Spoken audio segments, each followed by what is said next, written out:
ഇതുകൊണ്ടൊക്കെയാണ് BJP കേരളത്തിൽ വരരുതെന്ന് ഞങ്ങൾ പറയുന്നത്. ഒരു VV രാജേഷ് തിരുവനന്തപുരത്ത് വന്നപ്പോഴത്തേക്ക് ഇങ്ങനെ അന്നാ പാണ്ടാറടങ്ങാനായിട്ട് ഈ BJP എങ്ങാനും കേരളത്തിൽ മൊത്തത്തിൽ ഭരിച്ചുള്ള ഒരു അവസ്ഥയെ നിക്കക്കള്ളി കാണുമോ? ഇതുകൊണ്ട് VV രാജേഷ് അവിടെ പൊളിച്ചടുക്കിക്കൊണ്ടിരിക്കുക. ഞാൻ മേയറാണ്, കോർപ്പറേഷൻ മേയറാണ്. എൻ്റെ പേരെന്താ നിങ്ങളുടെ പ്രേമാണ് ഈ ബിൽഡിങ്ങിൻ്റെ കോൺട്രാക്ട്. അപ്പോൾ എവിടെയുള്ള പ്രേം ഇപ്പം? അപ്പോൾ ആരാ ഇതിൻ്റെ ഓണർ? തങ്കം. അപ്പോൾ ഇതിൻ്റെ ഇപ്പോൾ ഇവിടെ നിർമ്മാണം നടന്നുകൊണ്ടിരിക്കുകയാണല്ലോ, അതിൻ്റെ ഡോക്യുമെൻറ്റ്സ് ഒക്കെ ഒന്ന് കാണണമല്ലോ. ആരെല്ലാം ഉള്ളത്? അതെ, കോർപ്പറേഷനിൽ നിന്ന് ഈ നിർമ്മാണം നടത്താൻ വേണ്ടി ഇപ്പോൾ നടത്തിക്കൊണ്ടിരുന്ന നിർമ്മാണം നടത്താൻ വേണ്ടി തന്ന രേഖകൾ. ഇപ്പോൾ ഞങ്ങൾ സെക്രട്ടറി ഉണ്ട്, മരാമത്ത് ചെയർപേഴ്സൺ ഉണ്ട്, ഞങ്ങളുടെ എഞ്ചിനീയർമാരുണ്ട്. അപ്പോൾ ആ ഡോക്യുമെൻറ്റ്സ് എത്രയും പെട്ടെന്ന് കാണും. എപ്പോൾ എത്തിക്കാൻ പറ്റും, എത്ര സമയത്ത് എത്തിക്കാൻ പറ്റും, ഞങ്ങളോട് നിൽക്കുക. കണ്ടില്ലേ, ഒരു തിരുവനന്തപുരം കോർപ്പറേഷനിൽ തന്നെ അനധികൃത നിർമ്മാണം എന്ന് പറഞ്ഞിട്ട് എത്ര കെട്ടിടങ്ങളാണ് ഇപ്പം എത്ര എണ്ണം പൊളിച്ചു മാറ്റി.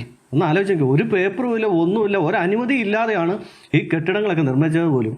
ഒരു കോർപ്പറേഷൻ ഇത്രയും നാളും ഭരിച്ചപ്പോൾ തന്നെ അനധികൃത നിർമ്മാണവും മറ്റുമായി ഇത്രയും അഴിമതി കാണിച്ചിട്ടുണ്ടെങ്കിൽ കേരളം മൊത്തത്തിൽ നോക്കിക്കഴിഞ്ഞാൽ എന്തായിരിക്കും അവസ്ഥ?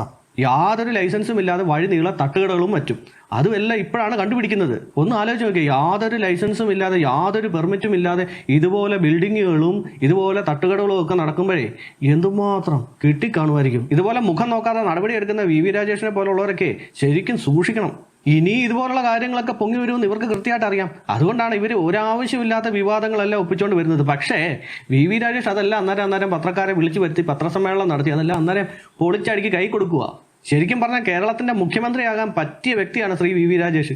ആരായാലും എത്ര കൊലക്കൊമ്പനായാലും അനധികൃത നിർമ്മാണം ഒന്നും അനുവദിക്കുന്ന പ്രശ്നമില്ല. അനധികൃതമായി നിർമ്മിച്ച എല്ലാം തന്നെ പൊളിച്ചു മാറ്റും. അപ്പോൾ ആദ്യം പറഞ്ഞ പോലെ ഇതൊക്കെ കൊണ്ടാണ് BJP ഇവിടെ വരരുത് എന്ന് പറയുന്നത്, അല്ലെങ്കിൽ ചില ആൾക്കാർ ആഗ്രഹിക്കുന്നത്.